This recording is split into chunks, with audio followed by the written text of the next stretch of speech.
Joining us today at the second meeting in September, council meeting in September, September 10th. At this time, I'll entertain a motion to suspend the rules So move. by Mr. Guines. A second by Mr. McGilvery. If the clerk would read those changes, please.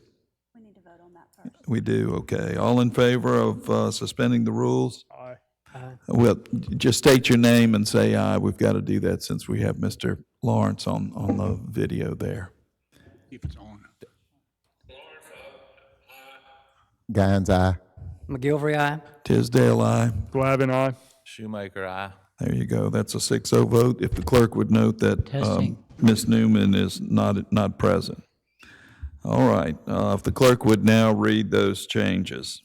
To the consent agenda, we're substituting item 4B to the department summary and combined fund statement for the exhibits for resolution to adopt the fiscal year 24-25 budget.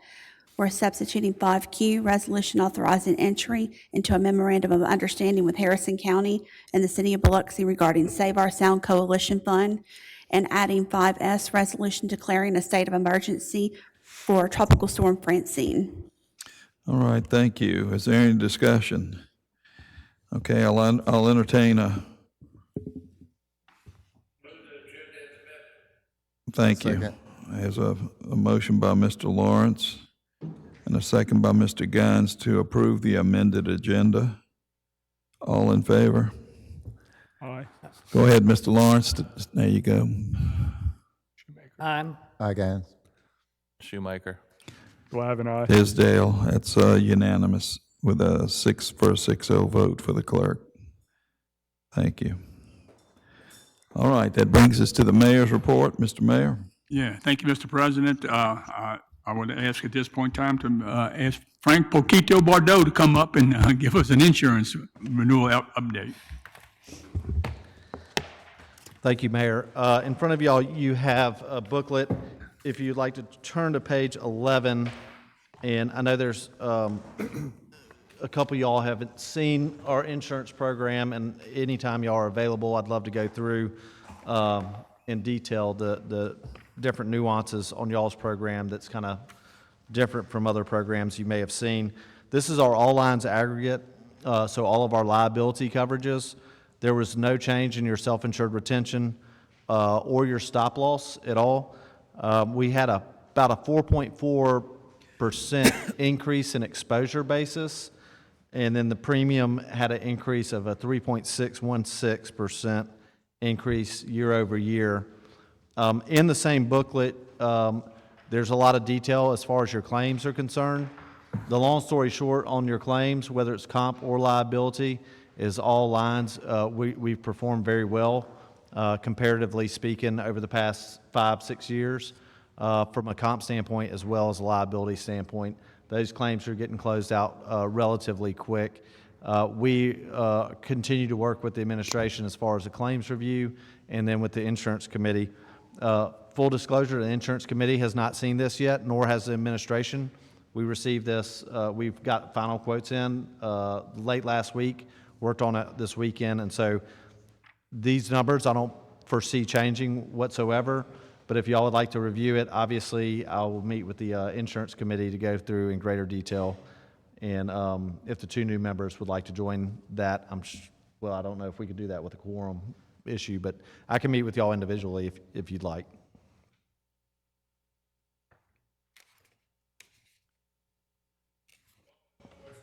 Yes, sir.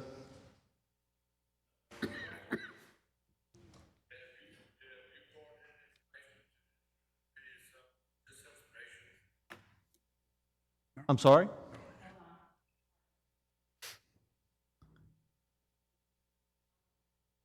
I think you made it. Yes.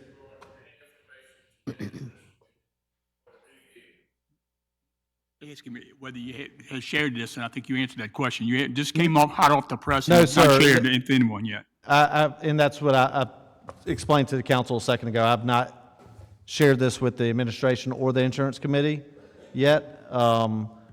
So obviously, I would like to set up a meeting to do that. And is our You know, I understanding, mean, I could meet with y'all doing this, but I definitely need to bring the information to Paul and Kenny to let them look at it. I think that's what he Yeah. did say, indicate Right. that he could be. Well, I don't believe, I mean, we're not acting on this today. We're just being briefed on this today, and you're willing to meet with the insurance committee, and we can set that up. Yes, sir. And any council member that would like to look at this, obviously, this is new, and this is a more complicated program than just a premium. The claims in this program really matter. The premium's a dollar amount that we know what it's going to be. The claims amount is what the big number can be and has been in the past for the city. We've done, and y'all's departments have done very well in holding down your claims. That's where the real savings can be year over year. And so that's why I bring that up. That's a very important piece to this program. It's a loss-sensitive program. City of Biloxi was the first in the state to have a loss-sensitive program, but it only reacts well if you're staying on top of the claims, and the city has done that.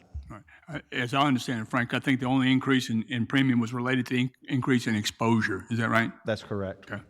From a rate standpoint, the rate is actual decrease. Okay, were there any 3 points. questions? I know we're seeing this for the first time, but Mr. Bordeaux is going to meet. I know I'll get in touch with you, Yes, sir. Frank, and we'll line up something. I'm sure Kenny can sit in, and maybe another council member as well. And we'll review this, and if any others are interested, then you can contact Mr. Bordeaux, and he'll meet with you. Yep. He's good about that. My cell phone's in here. Anytime y'all have any questions, just give me a call. When is the decision date again to It'll be redo? the next council meeting. Next council meeting, okay. In here? It's okay. And like I said, I don't foresee any of this changing at all. We've gotten Additions? responses back from every carrier. The market continues to soften. Carriers are being a lot more responsive, and so this should be it.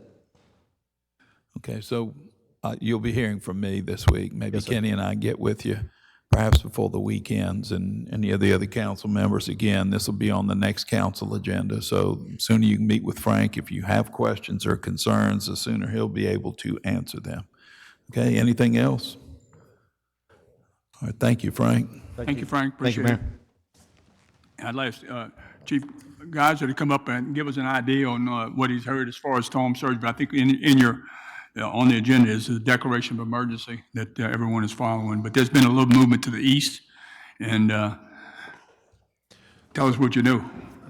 So the county plans on having a 2 p.m. meeting. They're going to Zoom, plus have everybody over there at the courthouse. So I'm not sure what I know they've declared state of emergency already. Storm surge is predicted in our area 3 to 5 foot. Right now, we're just doing a voluntary evacuation of the harbors, low-lying areas.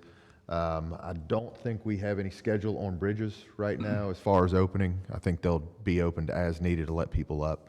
But we're just going to continue to monitor. I've got guys attending the meeting at 2, so we should have some more updates after that. All right, thank you, Thank Chief. you, Chief. That concludes my report. All right, thank you, Mr. Mayor. We have no, Let me say, let me continue. I think on the agenda is the revised, the 5% with the additions that we talked about. So Yes, sir. that's to be considered. okay, thank you, Mr. Mayor. All right, we have no departmental reports. We'll move to council reports. Mr. Lawrence? Yeah, I've got a couple of things happening in Town Green at the Seafood Festival this weekend, the 14th. And also they had the Seafood Museum had that drawdown on the 14th. So you got a busy Saturday, make all these events to be good for the city of Biloxi. Thank you. All right, thank you, Mr. Lawrence. Mr. Guines, anything? Yes, I have 2 things. Mr. Creel, I wanted to charge the Planning Commission with a couple of things.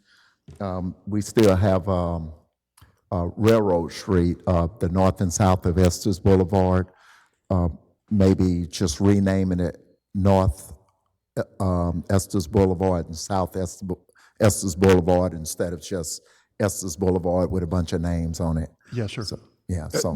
What it is that Railroad Street there are portions of Railroad Street on the north side of the railroad track and some on the south side, which creates confusion for first responders. So Yes. what we would do is remove Railroad Street, have the north side would totally be North Esters and the south side South Esters, and we'll conduct a public hearing on that.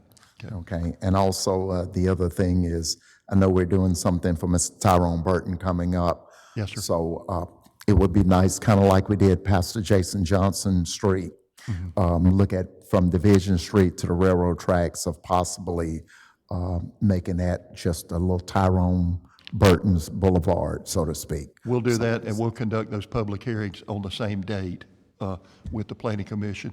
It'll go to the Planning Commission for the public hearing, then it'll come to the council for final approval. For Estes and Tyrone at the same time. Yes. Yeah, we can do them at the same time. Thank you so much, and I hope everyone be real safe out there as the pending hurricane is approaching. Thank you. Thank you, Mr. Guines. Ms. Newman? Yes, I would love to get an update on this martial law curfew, walking curfew that I ordered. How's it going over there in the greater subdivision area? There's no martial law. You might give us a. I was trying to figure out who Marshall was, but. Apparently that's what I ordered. So the one area they're cleaning right now, they've made some pretty good progress with it. It's unclear to me what's going to happen with the area just west of the area they're clearing now. That's going to be a questionable area. I'm not sure what, and that would fall on Cotton 4 and Today? Okay. the city has cleaned up everything in the ballpark there. That's all mowed down and cleaned. But I know there's probably some camps in the woods. Big area. Yeah, it is a big area. Okay. Let me say, we had talked about a possible substation with regard to some of the open doors trailer that we have, and to make it sort of a dual purpose facility out there located if we can get the services, power, and water there. I talked to Billy Ray about that day before yesterday, and Billy Ray is, he's got a spot for us where we can set it. with Okay. Power and sewer and Right. everything. So we're ready. And that would double up as a Open Doors Coalition as well as a substation, but it would be, I think we're going to take and update that trail a little bit so it's obvious that that's a city, facility. Right. I appreciate all that really much. We do need to put the finger on top of the landowners, though, to get the whole area cleaned up. It was one thing, they wanted to house the homeless because there was no trouble being from the homeless and they had no place to go. I understand that. But now there is an issue, so we've got to get them to clean up the whole area. So if we have to go after them and clean it up ourselves and put it on their tax rolls, we got to do what we got to do. And thank you. Thank you, Ms. Newman. Mr. McGilvery? Just one thing. Friday, with the invitation from Mr. Leonard, myself, and Councilman Shoemaker took a tour of the Mercy Cross set up down there, and it was real impressive. That was my third time I was down there, I believe. And they really got a good setup down there. They're doing a lot of good things. I think, Mr. Leonard, correct me if I'm wrong, I think they said that they almost doubled their feedings in the last 2 or 3 weeks. That might have been a spillover from what's going on at the Broadwater, if I remember. The lady that does the cooking, we interviewed, and she said that they had almost, as you say, doubled the number of people coming through to eat. And they can only put the finger on that they're coming from the Broadwater property. That's Loaves and Fishes that's doing the feeding. Got a real good setup down there, and I think they're in the right direction, and I'm sure that hopefully my fellow councilmen will support anything that we need to do down there to assist them. I know the county's supposed to be doing some things, and that was a very informative tour, and I appreciate the invite. If any of the other council would like to tour the facility, let me know, and I'll do the guided tour with you. Right. Chief, on the traffic guys, they're doing an outstanding job off of Brazier and Camp Four Jacks in that whole area there. Somebody must have talked to the school, I'm assuming, because the students apparently are doing something different and/or going in a different direction. At the beginning of the school year, it was really a bad situation down there, but your people have done a great job down there slowing them down, and the residents there really appreciate that. Thank you. That's it, sir. Thank you, Mr. McGilvery. Mr. Glavin. I just want to comment on this storm. That's really kind of high priority right now. It does look like it's shifting a little bit, and we're getting a little bit more into a danger zone here. So as everybody understands on the coast, take those preparations right now. I'm sure everybody is doing that, and just get prepared for this thing. Hopefully this thing will get through us, and we'll have minimal damage, and we can kind of continue on as we need to. The other thing I want to mention, we've been spending a lot of time on the budget, particularly on this 3% and 5% debate. Councilman Tisdale and I, as late as this afternoon at lunch, sat down with some more of the firefighters and had a really good conversation. I mean, it was civil, it was pointed, it was, I think, eye-opening for both them and for us to talk about some things, and we're not done yet making things better. I think it kind of, again, is working toward laying a foundation that will be a better Biloxi going forward in the future. That concludes my report. Thank you, Mr. Glavin. Mr. Shoemaker. Just a couple things. I know with all the rain, I've mentioned ditches every meeting. I know I've had multiple calls already. I know Public Works is working, no doubt, but just I know after all this blows through, we've got a lot of ditches in Ward 7. I know the city does, but in Ward 7 especially, that there's several already that are getting in homes that I've reported. So I'm assuming they'll get in homes in the next couple of days. So just anything we can do to get somebody, a crew or somebody up there after all this passes. And MDOT, under the I-110, the famous roundabout on Shriners Boulevard, MDOT's working on it now, and I understand from what they've taken all the cones up in the barrels where they're doing construction. It's my understanding. I haven't seen it, but I've had several complaints about it. And, it's still under construction, and there are some huge, car-sized craters and holes on the edge of the road. So my concern is if there's no barrels, I'm very, very positive there's going to be some cars in some huge, huge holes, especially as the night falls, because I think it's bad enough for some drivers when the cones are there. So if there's anything we can do, and I don't know if we can, but there's some large hole. Yeah, on the side, right on the side of the road. The lights that they have installed are on. No, sir, they're not. They're not on yet. So it's dark, and then with the rain and now with no cones, it's going to be a problem. We'll reach out. All right, thank y'all. That's all I have. Thank you, Mr. Shoemaker. Yes, Mr. Lawrence. I failed to mention September 11th, 2001, 23 years ago. It actually fell on a Tuesday day of the meeting when they bombed New York. It's amazing to think that's 23 years ago that happened on September 11th, which is tomorrow. But I know I was the only one around back then, but for us, we survived that. We survived the oil spill, the recession. So Biloxi's always ready to come back and take care of the problems that's before us. And so we always do a good job with that. But I think we should remember 9/11 in New York that day. That's pretty amazing. 3,000 people lost their lives in the United States. But I think we need to take a moment of silence for those people. Thank you. We can do that for just a moment, if you would, just a moment of silence.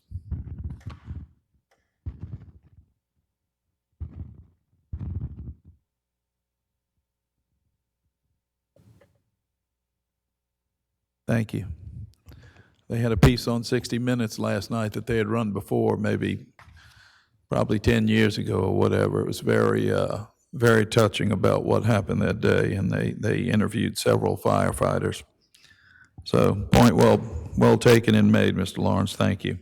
The only comment I have is that with the weather outside associated with tropical storm, soon-to-be Hurricane Francine, is just stay tuned to local media so that you're aware of the weather and any instructions that may be forthcoming in terms of evacuation or emergency notifications from the city out to the general public. Thank you. That concludes my comments. Next, we'll move to the public agenda. We'll set aside up to 45 minutes to entertain comments from the public at large. Each speaker will be allotted up to 3 minutes. When you address the council, if you'd come up, please have a seat at the table here in front. Sign in if you've not already done so. State your name so the clerk can get it for the record. And then you're on the clock for 3 minutes. And when your 3 minutes are up, Carrie, what will they hear in 3 minutes? There you go. The sound of silence. Can I have one of those bells too? I want one of them. I'd like to have one of those bells. Yeah, we all need a bell sometimes. Okay, is there anybody on my left, your right, that wishes to address the council? Anybody on my left, your right? Mr. Silvestro. You know the drill. First of all, I'd like to thank Dixie for all her hard work and getting involved in the neighborhood. And it looks like things are going in the right direction. I'm sure it's not easy to do. But as I looked yesterday and they were cleaning out our storm drains and all that kind of stuff, which is great, there was employees in the pouring rain out there working, and I just want to thank them. No, I don't know who they are. We neighbors bring a bottled water. We don't know what else to do. I'm sure you guys provide them rain gear. They're just too lazy to get it or whatever. But the guys, they go in the drain and they suck the stuff up. But they were out in the pouring rain, and the policemen were working in this pouring rain. And I talked to all the folks knocking down the baseball thing, and they came as far as Wool Market. And just want to let everyone know how much we appreciate everything that they're trying to do. I know it's a problem. As far as the issues are concerned, a year ago I went to the Back Bay Mission. I'm pretty handy. I offered to help build homes for the people. By Greg or Craig, I don't know. Never heard anything back. We're willing to volunteer to help, do whatever we can. My wife brought up one thing before I leave. As of our first hurricane, she looked at shelters where you go. And she said her first concern was, what about the dogs? And she couldn't find any place that would take a dog in the county. So I thought, are people going to have to make a tough decision? Because in today's world, if you're not a dog lover, but where do they do with their pets? Is their decision to leave their pet at home, or do they, I don't know, but thank you. Maybe I could help. Can't watch everybody's dog. Thank you, Mr. Silvestro. Anybody else on my left, your right, wish to address the council? Anybody on my right, your left? Anybody on my right, your left? Anybody in the back? Okay, there being no additional citizens' comments, we'll move to the policy agenda. If the clerk would read item A, please. Resolution affixing the tax levy for the calendar tax year of 2024 for the city of Biloxi and the Biloxi Public School District. I'll entertain a motion. So moved. All right, there's a motion by Mr. Glavin. Is there a second? Second. By Mr. Lawrence. All right, Mr. Glavin, comments? Just to comment, this is a routine process we go through every year. I believe the school has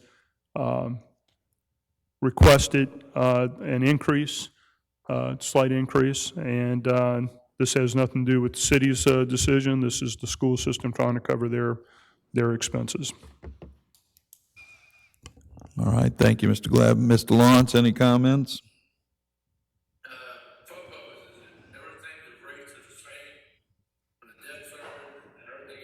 We're talking about the school's budget. In the village, correct?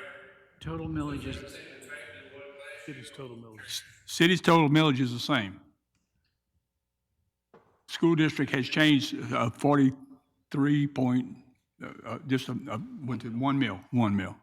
All right, the school district is going up 1.04 mils. Yeah. All right, the city millage is 30.1. is being maintained at 30.1 mils. There's no change overall. Does that answer your question, Mr. Lawrence?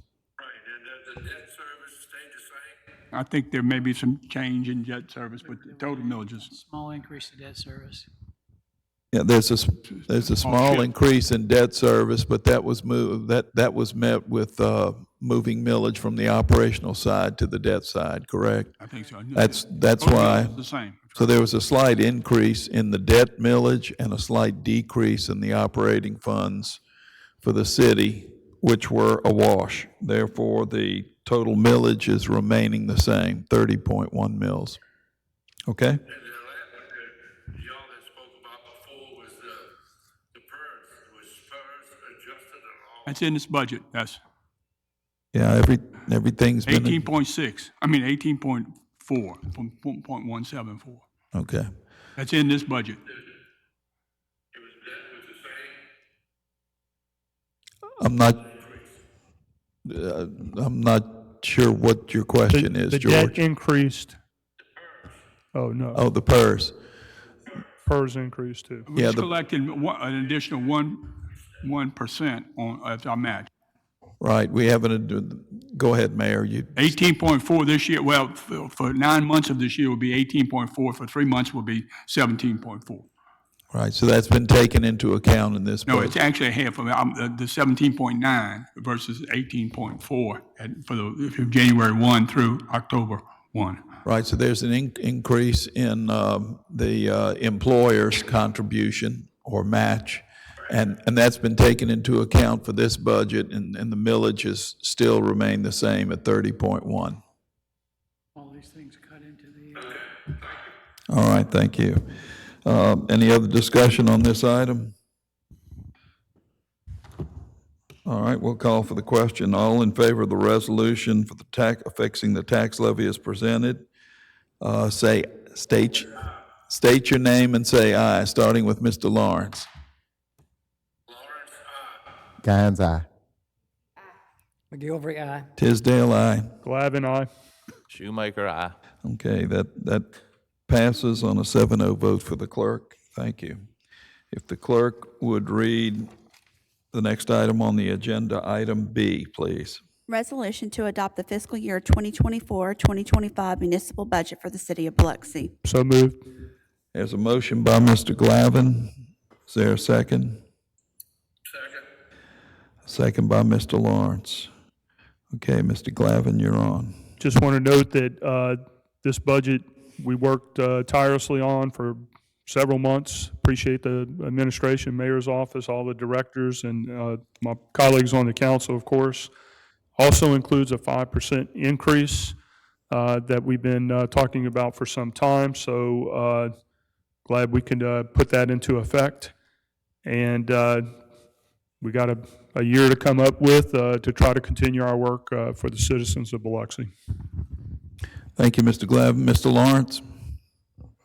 Yeah, I'm glad to see that we put the 5% raise in. I think that's something we need to do. The only thing I really don't like is doing a deficit budget. I don't know why we out $8 million. Some of this money would move pretty late. I think could adjusted the budget, it'd been a balanced budget. But you know, for us to pay salaries, we have to have a budget in place. If no budget, nobody gets paid.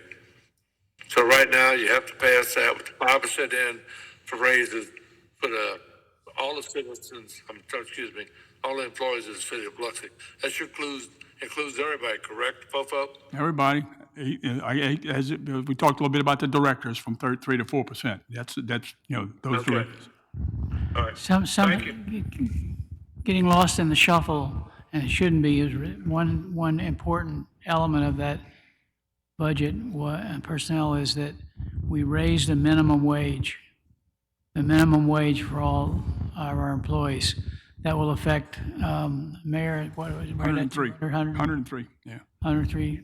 Actually, more than that, because that was shifted up from the $1,365 to $14 to $15 was shifted to match that uplift. And so it really, the $13.65 to $15 uplifted more than just 103 that were making for $13.65, but that ranged up to about $15 and something that was pushed up accordingly. So that touched a lot of folks.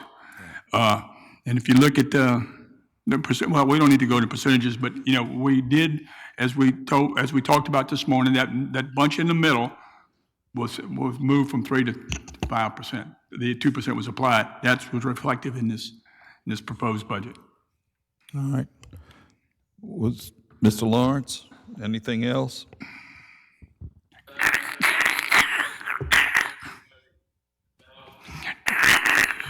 I just think it's something we need to do, and I hope everybody supports the 5% and supports the budget. Thank you. Thank you. Any other questions or comments from the council?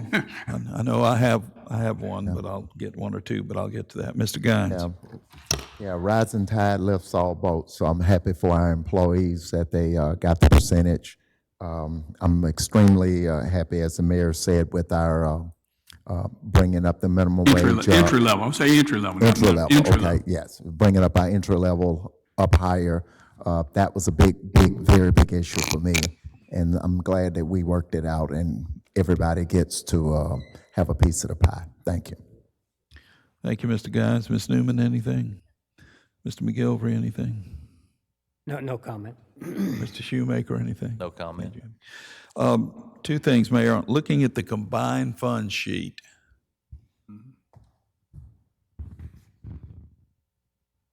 let me know, on line 61, I don't know if she adjusted it.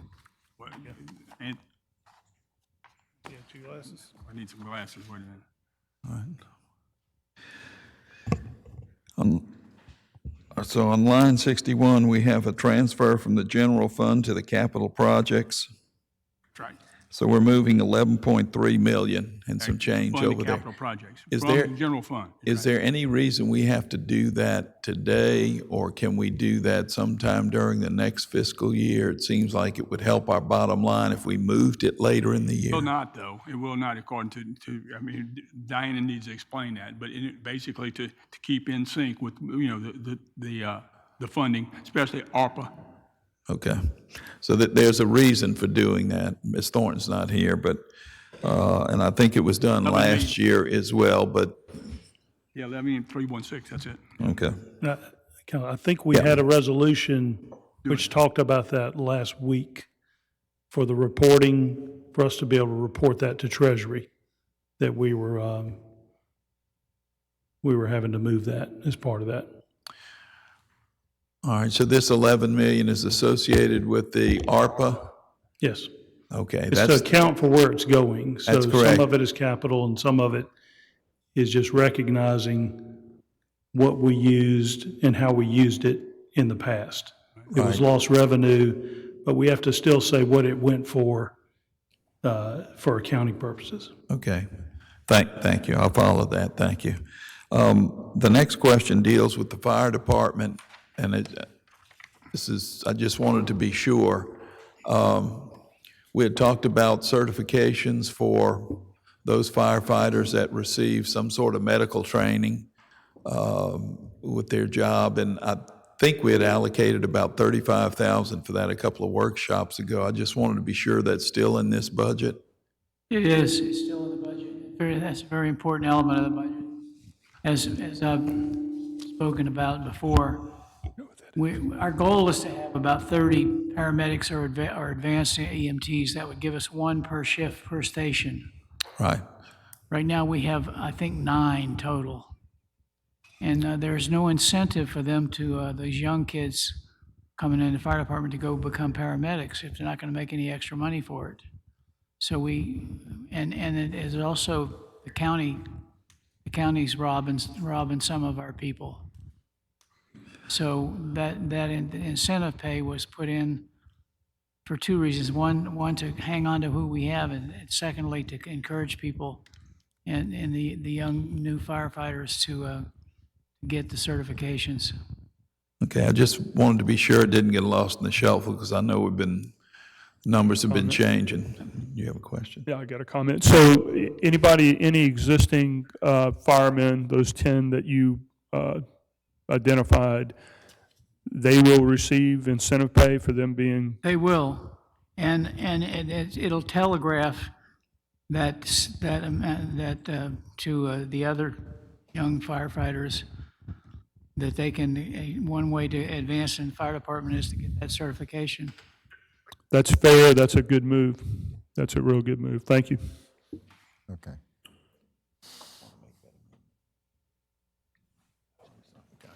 Okay. All right, any other questions on this particular item where we're adopting the budget? Mr. Lawrence? Yes, sir. Can you hear me, Paul? Yes, we can. We can hear you now. Fortunately, Yes. I need to go back to 11.3 million. I don't know exactly what the treasury had to do with that and why you moved the last few days of the budget hearing. That didn't make sense to me. Now, you gotta explain that to me again, why that it's has not to a- be done, like today. All right, here's the mayor.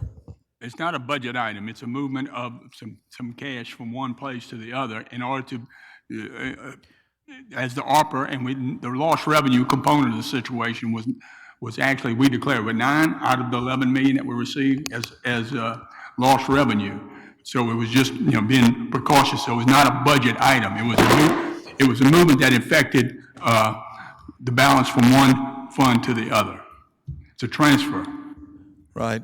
Now, it's a balance sheet item that we move, cash from one place to the other. All right, as I understand it, Mr. Lawrence, it's a transfer of funds, which we talked about, and this satisfies some ARPA, not a requirement so much as it is just an accounting for ARPA purposes, the American Relief Recovery and something Act. Right. Okay, so that's the reason. Look at the bottom line, that creates $17 million deficit on the bottom line. That's why I just can't figure that part out. It's not a deficit. It's we Yes, on transfer. the bottom of your combined sheet is 17 million. Okay. When you take that 11 million, now we're 17 million on the bottom, out. I just don't understand the purpose that we have to do that right at the end of the budget time. Well, actually, this resolution was made last week. And, I can't explain it to you, but it is a movement of some cash from one fund to the other. Cash wasn't moved, budget was not adjusted. Right, It's a bottom line, balance sheet transfer from one fund to the other. All right, we approved a resolution in the last week or two that was ARPA related. There were 2 ARPA payments. They were I think they were identical in the amount, right? One for 1 year, one for another year. Correct me if I'm wrong. The total was this amount. Yeah. This 11 million. So we know that they're ARPA funds, and we know that we're accounting for them in a certain fashion, but this is just a transfer of funds. That's right. and it's been in the combined statement for the last 2 budget hearings. So it wasn't just done for today. Right. Okay. All right. We're ready to vote on this item. Call for the question. All in favor of the municipal budget as presented here today? Mr. Lawrence, if you'd state your vote, yea or nay? Okay. That was an aye, okay. Mr. Guines? Guines, aye. McGilvery, aye. Tisdale, aye. Glavine, aye. Shoemaker, aye. Thank you. That's approved on a unanimous vote, a 7-0 vote. That brings us to the next item. If the clerk would read that item, please. Resolution appointing Jamie A. Tambura, Ward 2 Representative, to the Biloxi Tree Committee. So move. There's a motion by Mr. Guines. Is there a second? Mr. President, Second by Ms. Newman. Okay. Jamie's in the audience, so we welcome you and appreciate your Ward 2 volunteerism. So we thank you, welcome you. Let's vote on her first in case she has something to say. She will have already been appointed to the committee and won't be able to back out. All right. Okay. Mr. Gaines, any comments? Nope, she'll make an excellent representative on the committee, and I appreciate her accepting this role. Thank you, sir. Anything, Ms. Newman? All right. right, any other comments? Mr. Lawrence, you had a comment? Okay, and then there being no comments, call for the question. All in favor of the resolution and the appointment, say aye. Excuse me, Mr. Lawrence. Guns aye. McGilvery, aye. Tisdale, aye. Glavine, aye. Shoemaker, aye. All right, that's approved on a 7-0 vote. The ayes have it. Ms. Tamburo, would you like to make a comment? Come say hi. Only say nice things. And if somebody would take a picture, we would like to remember her as she is on this day. Well, I don't age, so, hey, just stay happy. And I truly believe, like Ms. Newman, teamwork makes the dream work. And I'm here to help make that dream work in Biloxi and make Biloxi a better place. Great. And I appreciate it. Thank you. Thank you. Thank you. Good luck. I'm sure you'll do a good job. It's a thankless task, but an important task. Thank you for volunteering. All right, that brings us to the consent agenda. Okay. All right, there's a motion by Mr. Lawrence I'll second. and a second by Mr. Guines. All right, start with Mr. Lawrence. Any questions about the agenda, the consent agenda? Yes, I do have a couple on this coalition. I think it's Q. Got Save Our Sound Coalition. I think last year we gave them $250,000, and we didn't spend the money last year. They only spent $93,000. So I would suggest that we don't give them any money till they spend the rest of the money we give them from last year. Because they created probably 6 or 7 grants, created about $4 or $5 million worth of money. And I think this thing needs to be handled by the state. Tate Reeves, Ezel, Cindy Hyde, Wicker. Those are the people who can make things happen between the state of Mississippi and Louisiana. That's the city of Biloxi. Okay, That's thank you. that one that's Q. Q. All right. So I'm not giving them any more money. And the other one is my favorite one that y'all know, is K. All right. Item K. On K, I just thought that's another one I don't agree on, never have. And I don't know what we get for our money. It's $120,000 plus expenses every year. But then after 10 years, create $1 million or better, and I think we got $1 million out the whole deal. So we hadn't accomplished much of anything. So I'm not in favor of voting that in either. Key impact, as Keith heard. And my last one is on the back one. $15 million on the for the add-on. bridge. And I don't quite understand how we have $69,000 sitting in the baseball stadium fund for repair. Where did that $69,000 come from? What item is it? What item? All right, so the question is about item number R, Yes. and we're moving $69,000 $69,000, or are you correct? into stadium repairs, if I understand that correctly. Is that Right, there are two funds. That's one of the two funds, and that money collects over time, whereas the $25,000 per year goes in to the repair fund. The other stays in the baseball fund. And during 2020 and 2021, when we weren't playing a lot of baseball, that money accumulated. So they've got repairs now. And what we need to do is move some of the money out of that accumulated fund into the actual repair fund so we can write purchase orders against it for the repairs, the actual repairs. okay? So we're moving $69,000. $69,000 into the stadium maintenance fund, but it's coming out of the engineering. It accrued, man. It accrued. Put it in the engineering fund because that's where Right. requests go to for repairs. Okay, so we're moving $69,000 out of the engineering fund into the stadium maintenance fund because there are repairs that need to be made. And if I recall correctly, Director Labata said that she recommends doing this, but regardless, there are repairs that need to be made to the stadium. And that's what this stadium maintenance fund was set up to do. Correct. Okay. Anything else, Mr. The question was, I know they've been doing maintenance, Mike.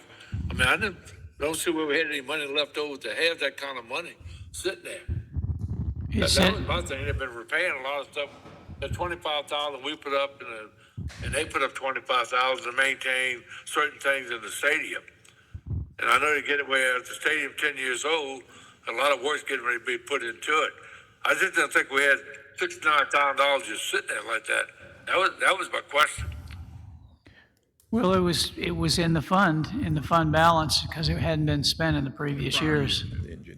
And it was there, and when we started when we had these repairs, and we didn't have the money in the repair fund, we were gonna have to go to the general fund, and Diana appropriately said, no, before you go after the general fund, go back and get your money that's left over from the previous years, which is what we're doing. Yeah, but you hit on a good point, George, and that is, it's an old stadium, 10-year-old stadium now, and those expenses are gonna continue to rise. That's gonna be a problem down the road. Yeah, most of these teams, I'll tell you all, they last about 15 years, then they go anyway. So the Shuckers will be out of here in the next 5 years, probably. And then we'll have to do something and somebody else will come in. They're famous to swap stadiums out like that anyway. That's double-A ball, though. That's nothing new. Don't be shocked. All right. All right, We got the money in there, Paul, that we can do that. That's a good thing. all right. I'm gonna let you know on K and Q, I'm not for either one of those two at all. K and Q. All right, I got you. K and Q, you're a no. All right, thank you, Mr. Lawrence. Mr. Gaines, anything? Yes, just wanted to speak on item K, how important that is for the city of Biloxi. Earlier this year, I had the opportunity to work with them up in Jackson. We saved a couple of opportunities that we have here potentially here on the Mississippi Gulf Coast where I guess you would say the Secretary of State, or when they were trying to take away a lot of the rights from the city in order to control their own destiny from a business standpoint. And that kept us alive in the game because we still have a couple of pending items that are there with the Swartz Hotel / Casino, which is still alive because of what the state legislators try to do. So we need those contacts. We need those. It is very important we keep those ties. I spent about 3 days up there, and with all the contacts we had, that wouldn't have been possible. So I can speak on a personal level the importance it is to have that when we go up there to handle those situations. Let me add to your memory. You remember when someone was trying to take about $8 million for program maintenance, from the FEMA level. So when you balance 8 million, 8.8, I think is what we were, key impact studies helped us overcome from a MEMA standpoint. So, I mean, there's a number of, I think we need that kind of presence at both the federal and state level. And I think that's what key impact studies does for us.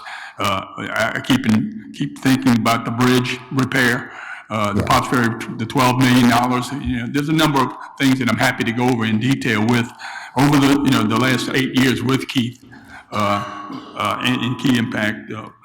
I'm happy to do that, but I'm saying, like you, I think you're trying to say is that it's a valuable service that is provided, and we cannot go without it. If it's not Keith, it's somebody else, but it's going to be in that ball game. But I think we're in a pretty good situation with what we have with key impact studies. Yeah, and also just to add to that, my opinion, he saved the Gulf Coast, but then to double down on that, we got a meeting coming up with with one of our senators. And that's coming up next month. And it's going to be important that we have those representatives, have those ties there, because this is going to directly affect us from a MEMA standpoint with a lot of the infrastructure stuff that is not here at this point. we still have a little bit more money that we got to get. We still got a few more things that we got to have done, and especially in my area that is affecting the south of the railroad tracks area as far as our infrastructure project to finish it up. With that close, we still need that representation there to help us get through that. Thank you. All right, thank you, Ms. Newman. Any items? Mr. McGilvery. One question on that, Mayor. That group we just were talking about a second ago, they're involved in the extension and Yeah. the POPs and everything? Yeah, absolutely. You know, with the $3 million that MDOT was provided of the $22 million, the $12 million MDOT that was provided with the repair of the, Keith was involved in, you know, almost every aspect of those kinds of things at the state level, but at federal level, my last trip to DC, we had some very exciting meetings, you know, with regard to $4.2 million that we were promised, 2.4 out of the FEMA for the repair of the Lighthouse Pier, as well as the up and coming shortage due to FEMA's not using a cost escalation factor. And we drilled down with not only with Keith, you know, 3 days with Zell, Congressman Zell, as far as and Senator Cindy Hyde-Smith and Senator Wicker. So, and Keith, you know, arranged that and was there to provide the access and you know, the folks that we needed to reach out to. So, I mean, in my opinion, it's a really valuable service that is provided. Thank you. All right, anything else, Mr. McGilvery? I just had one, too, on the queue. It's my understanding that it's City of Biloxi, Harrison County, and now I think we have something that the Ivoryville has come on board to supplement the funds in that account. Is there any other cities or any other coalitions involved in this up and down the coast? I think Pass Christian is starting to chip in. Gulfport has had a number of reasons why they don't want to participate. Jackson County has said they would, but they've never come through. It's basically, for the most part, is Harrison County and Biloxi.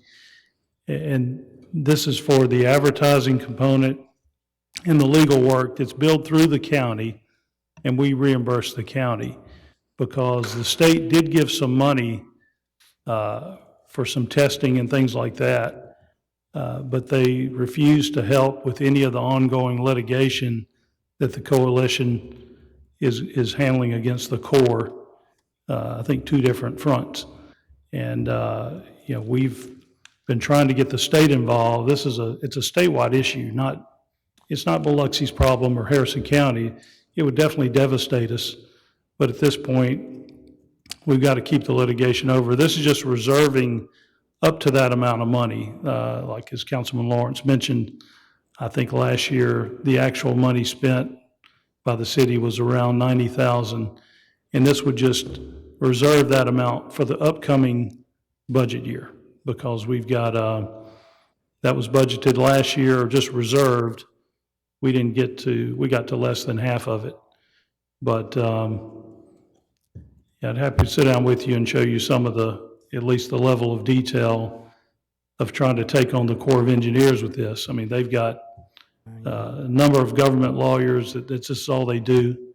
But we've got 2 very good environmental type lawyers that are dealing with this. All right, thank you. And one final question on P, tap out construction, $200,000 plus. He is involved. That's the police department building, I believe it is, that we approved or was approved? Yeah, that's the addition to the Division Street property with the improvements to the building, the Desport multipurpose building between the railroad tracks and Division Street. There's the lean-to, which we're going to extend 50 feet by 300 to that building for the things that we were renting the Johnson Diesel that's going to give us an equivalent facility right adjacent to our already owned property. So that's going to be an extension to what we're already doing with the PD and Public Works at that position. Can C's funds be used for that? Those monies to do that? seized funds? I'm not sure. You've used some seizure money for the inside at this point, haven't you, Chief? We have used some. You just have to be very careful about how you use them, and it has to absolutely have a public safety connection. Okay. But Councilman, that was part of that $5 million bond, the $2 million in the fire department. So that was where we had borrowed that. So that's the 200,000 plus there's going to be some site work that's going to complete that whole addition. Okay, I understand it. Okay, thank you, Chief. That's all I have. Thank you, Mr. McGilvery. Mr. Glavin, anything? Yeah, I have a couple of comments on both Q and K, and I'll start with Q first. Save Our Coalition, allocating $250,000 for related expenses. The first thing I want to say is, if everybody remembers when the Bonnie Carey spillway was opened, the devastating effects that it had on the Mississippi Gulf Coast, the entire Mississippi Gulf Coast, and particularly Biloxi. If you remember the closed beaches, it's not safe to go into the water, followed by the psychological effect of visitors and tourists who perceived our seafood not to be safe to eat, and even not to stay on the Mississippi Gulf Coast. Our hotel occupancies went from the 80-90% range down into the mid-30% range, and it was certainly devastating. Since then, how many times has the Bonnie Carey spillway been open? How many times? 0. And why? Because we got this sound coalition together, and it was David versus Goliath, and we went up against those big boys that our council just identified, and they are real hesitant at the core to open those spillways. We won a couple of lawsuits, and that sounds good, but we're a long way from stopping a lot of forces over in Louisiana, particularly developers that would like to divert the Mississippi River for their financial gain. And believe me, that's happening. So I totally support this. If you haven't been to a Save the Sound or Sound Coalition meeting, get involved and go attend them. They're free. They'll invite you. You'll see some compelling data that scientifically makes sense. And we got to make sure that we're going to continue this fight. That's what I'll say on the Sound Coalition. Yep. Switching gears to item K, and maintaining a lobbyist to represent us, and I was going to chime in, but Councilman Gines and the mayor and others have had some dialogue with the mayor on what his efforts have meant in the past. So the question is, what does it mean in the future? And I think both Councilman Gines and the mayor said we got some things working, that we need a presence, we need a lobbyist, we need a contact up there. But even more importantly, and I would charge this council, whoever the sitting president of the city council is during their term, they ought to make a commitment to visit Jackson with our lobbyist and get involved and kind of peel back the onion, if you will, and see what the work is being done and the issues that we're working on and the influence we have by having somebody up there in Jackson, along with the mayor going up there and visit. And I would commit that the president of this city council needs to be up there as well to make sure that we get all the value out of that representative up there. You don't need to be up there 24/7, but to make a couple of visits would certainly be impactful. And that's all I'll say on these two issues. I wholeheartedly support both of these issues. Thank you, Mr. Glavin. Mr. Shoemaker, anything? I don't have anything. All right.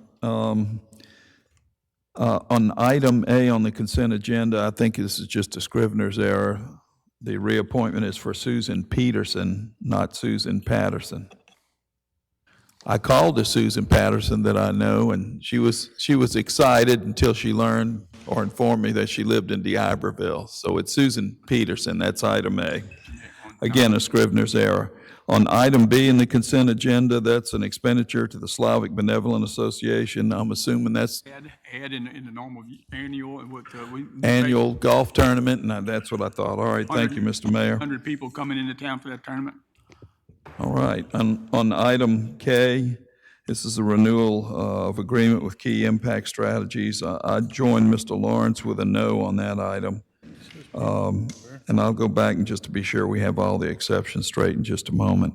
On item P, this deals with tap-out construction going on at Division Street. I was looking through there, Christie's not here, but I didn't see when, I know at some point they get a notice to proceed and they go. Do we have any idea how long this is expected to take? I might have missed it in the contract, roughly. Can't be more than about 90 days. 90 days, I think. Okay, so they can get all that up in 90 days with decent weather, huh? Okay. And let's see, going to item Q, this is the MOU regarding the Save Our Sound Coalition. Basically, we committed $250,000 in this current fiscal year, and of that amount, only $94,000 was expended. So that's the end of this fiscal year, and with this resolution, they're asking for another $250,000 with an amendment that whatever is unused would be carried over in that Save Our Sound Coalition. I understand that correctly, right?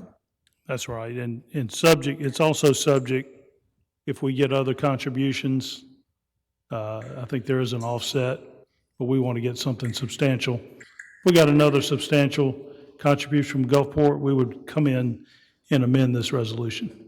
Okay. I would offer an amendment to this resolution to strike that carryover clause, if you will. In other words, that they would come back, the Save Our Sound Coalition would come back annually to ask for an allocation, rather than that it automatically carry over, whatever the balance is would carry over. You following me on that, Mr. Abine? I think we just copied the way the county's resolution was, so that Okay. may have been the reason for that. Yeah, Because it's a memo between Harrison County and the city has signed it, or proposed to sign it. The county has already approved this version. So all right, well, their intent then would be whatever they're allocating $250,000 as they did this current fiscal year, and whatever's unspent at the end of fiscal year 2025, then the Save Our Sound Coalition would carry that forward in their budget, correct? they've executed it as, I guess, without any change to the language. So I don't know. I'd have to see what the impact would be that we sign an amendment, to an original memo of understanding signed, but then we have different language in ours. All right, I understand. Would it be more appropriate to table this for another week? Would that give you an opportunity to check with the county? Well, they've already executed theirs. I mean, we would just have to have they would have to probably come back and amend, if that's the pleasure of this council, they would have to come back and re-amend their amendment. Okay. All right, I would make that motion to strike the language with the intent to carry over into their respective budgets for the fiscal year ending September 30th, 2025, any unspent amount of this sum. So I would make that motion, and if there's a second, we can discuss it and act on it. If there's no second, then it dies. All right, so there's a second by Mr. Lawrence. Would you like to speak on that, Mr. Lawrence? Yeah, I think it goes back to, we're not cutting them off. We donated $250,000 and they hadn't spent it. So they still got $160,000 they hadn't even spent. So That's I over. think we should be given another $250,000. But the other thing, you gotta remember, when the state probably gives that coalition anywhere from $4 to $5 million, is that not correct, Peter? They got $1.5 million from this, $1.5 million from that, $1.5 million. This must have created $4 or $5 million, this coalition. No, the state, The state, We don't need to put our money out because the state has to take care of this problem, not the city of Biloxi. Mr. Lawrence, hold your thought for a moment. Mr. Abad wishes to speak. the state specifically excluded any attorney's fees for the ongoing litigation. They refused to assist us, and we're like, well, will the Attorney General please get involved? And they're still thinking about that. I mean, it's a big issue, and if we had to sit and wait for the state or wait for Gulfport, we would have been thrown out of court long ago. All right, so there's no state funding in in terms of litigation involved with the Save Our Sound Coalition. Is that right, Mr. Abad? That's right. Okay. Okay, so where they create all that $1 million from? Did they come on the phone that they got $1.5 million for this and $1.5 million for that? They got $2 or $3 million from somebody. So where'd they get that money from? Well, All sent to us. So we all saw that. they allocate, $4.5 million. All right, Mr. Abad's going to tell us. Give him a moment. Thank I you. mean, the specific legislation where they authorized it, they authorized, I think, $500,000 for a water gauge at the Pearl River sort of boundary, because, apparently, although they were testing all the water flows up and down the river in Louisiana, nobody had ever thought that it'd be a good idea to test the water coming into Mississippi. So they allocated a chunk of money for that. They've also allocated, I don't know what the number is, it might have been close to $1 million for Mississippi State to do surveys on what the impact is to the coast and the state. It's kind of apparent to us, but to the rest of the state, they may feel like it's a local problem. So there's studies that are ongoing by the Mississippi State, the team. It's probably 10 or so people. I don't have the specific legislation. I don't think they got $4 million. I think it was closer to $2 million, which the primary focus were those two items. Let me add, correct me if I'm wrong, the $250,000 that was allocated, we've only spent, that was a budgetary number, and we've only spent $93,000. We didn't give them $250,000, we've only spent $93,000.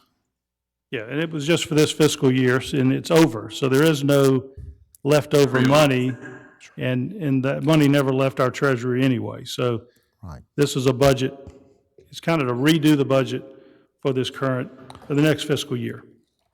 But I take your comment about the rollover. Yeah, the rollover. That's what we're talking about, I Right, think. the rollover is not in this current fiscal year. It's for what's being proposed, the resolution for fiscal year 2025. I'm opposed to that rollover. I'd prefer that if the money, if it's all spent or only part of it is spent, that they would come back to us every year and make this request. That's all. Mr. Glavin? Yeah, I got this. Look, last year we committed to $250,000. We recognized that $250,000 was a reasonable amount that the Sound Coalition requested, and we approved it. And if they had spent all of the $250,000, we would have made the assumption that that was reasonable expenses for legal expenses, that they had to fight this Goliath, number one. And so they spent $93,000. They didn't spend the whole $250,000. Now they're asking for another $250,000 with a caveat in there that it rolls over if it's necessary to continue this litigation in the future, which it will. This isn't a one-year thing. They're going to be fighting this, and they're going to need that $250,000, whether they use it all in this next fiscal year or some of it rolls over into the next year. Council mentioned of what the state gave for this study. Why is that study important? Because it becomes evidence that in our case that we're collecting from these interviews that Mississippi State is doing throughout the seafood industry, the hospitality industry, the retail industry up and along the coast, including Biloxi, and they need that to make our case of how we are damaged and have been damaged from the opening of the Bonnie Carey spillway. Otherwise, we're going to have the Corps of Engineers and others that can influence the Bonnie Carey spillway and Breton Sound and other spillways to be open for their economic gain at our expense. And by the way, unlike the oil spill or hurricanes, I don't recall us getting any relief from anyone from the effects of the Cary spillway being open. The algae blooms, all that kind of stuff, and the psychological effect it had on visitors that were thinking about visiting the Gulf Coast that never set foot on the Gulf Coast ever again.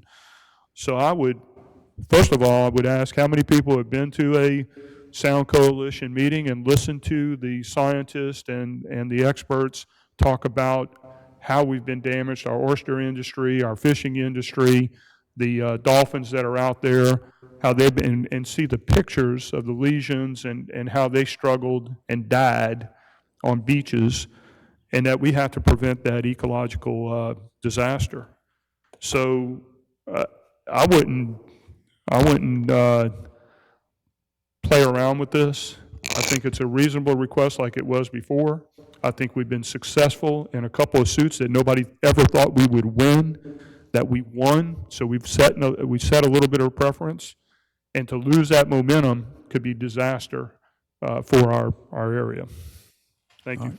Mr. Guys, did you have a comment? Yes, I'm kind of right in line with you, Kenny. I've been to some of those meetings, like you said. I'm one of a few that been to those meetings.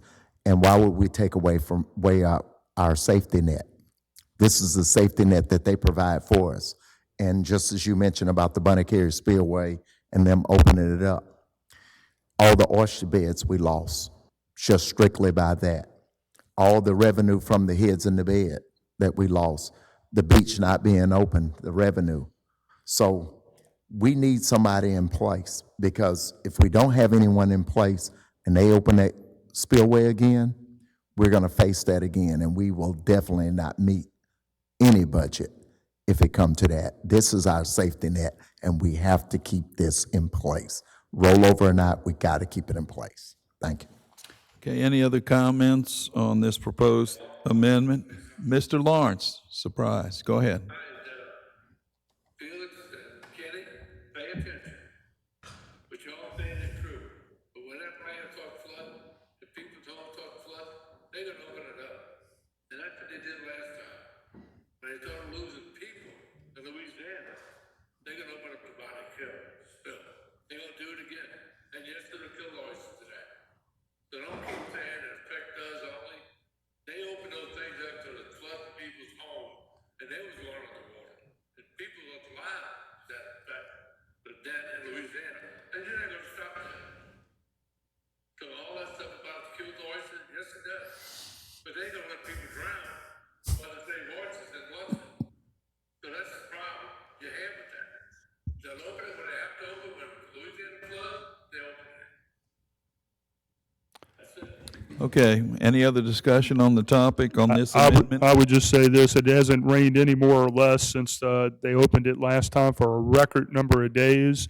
When they were, if you go to the meetings and you ask the question, why did you feel you have to open it, and it reaches a certain level, why is that level the level that it needs to be opened? And scientifically, they can't really answer it. It's because we did it before. That's basically the answer. No one has drowned. Nobody has lost their lives. It just rose to a certain amount, and that's why the gauges were needed. They weren't going to put the gauges into effect, and that's why we needed the state to step in to provide some money to put the gauges in at that certain area. And we have deterred those that want to open it for economic gain, not for saving somebody from drowning, for economic gain. We have deterred them so far, and we want to do that going forward. So I'm passionate about it because I've been to the meetings, I've seen the videos, I've seen the effects that it's had on folks. I've lived it in the tourism industry when all this stuff happened, and it is worth avoiding that again, because I guarantee you it'll cost us more than $250,000. And Kenny, Biloxi suffered the worst. Yep. All right. That's it. Okay. We'll call for the question on the amendment to strike the intent to carry over the unspent amount in the fiscal year 2025 appropriation. All in favor of striking that clause or that amendment to what's being proposed, signify by saying aye. Mr. Lawrence will start. Lawrence, aye. Mr. Lawrence, aye. Mr. Guines? No. Newman, no. McGilvery, no. McGilvery, no. Tisdale, yes. Gallagher, Glavine, nay. Shoemaker? Shoemaker, no. Okay, so the amendment is defeated on a 5-2 vote. And we'll come back to this item again when we note our exceptions here, okay? Let's see, item Q, that's the last one I had. Mr. Glavine, anything? No. Mr. Shoemaker, anything? I have nothing. All right, so we've discussed, we've reviewed all of this. Now we'll look for any of the exceptions. The other guys. Did we do all in favor and then the exceptions, or We can do that. All in favor of the consent agenda? the consent? All right, Mr. Lawrence says yes. Mr. Guines says, yep. Ms. McGilvery, aye. Tisdale, aye. Glavine, nay. Glavine, aye. Shoemaker, aye. Shoemaker, aye. Okay, now we'll go for exceptions. Mr. Lawrence, any exceptions? Excellent to trust the sets. So against K. Okay, Against B, the $2 million bond we borrowed to buy that piece of property, we're gonna have $3 million times for this piece of property. So we bought a bad deal. So I'm totally against that fourth thing. Ask them, can we do a point of order? We in the I section, not the discussion. Point of order. okay. Mr. Lawrence, just tell us which ones you're voting no on. K, Okay, Guines, none. P, Oh, he not and finished. P? Okay, is the dashboard. all right, And then Q, P, okay. Q, K, P, and Q. All right, so Mr. Lawrence is voting no on item K, P, and Q. Is that correct, Mr. Lawrence? All right, thank you. Mr. Guines, anything? None. None. Ms. Newman, anything? None. Mr. Gilvery, anything? None. None. Tisdale, I'm voting no on K and on Q.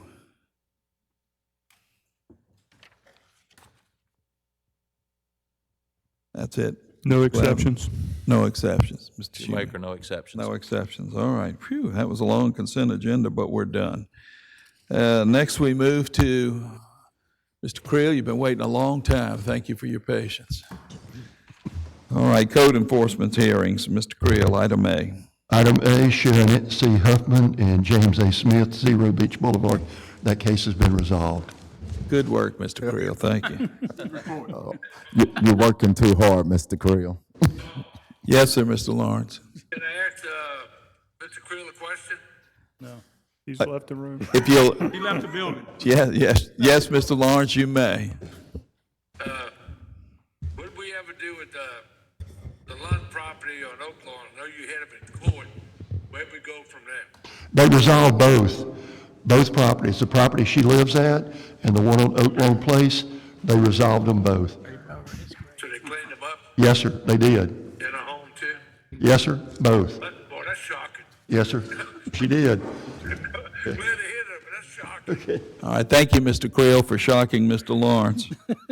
That brings us to number 7 on the agenda, which is the routine agenda. I'll I'll move it. entertain a motion. I'll move it. I'll second. So there's a motion by Mr. Lawrence and a second by Mr. Guines. Come to the meeting. Yeah, you do. He'll call you on Zoom. You put both of them. Turn the camera so you can see him. Good afternoon, Councilman and Council. And George.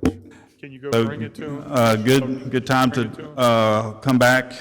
Councilman Lawrence, this morning we received $230,000 from MEMA, and we have an additional $1.348 million.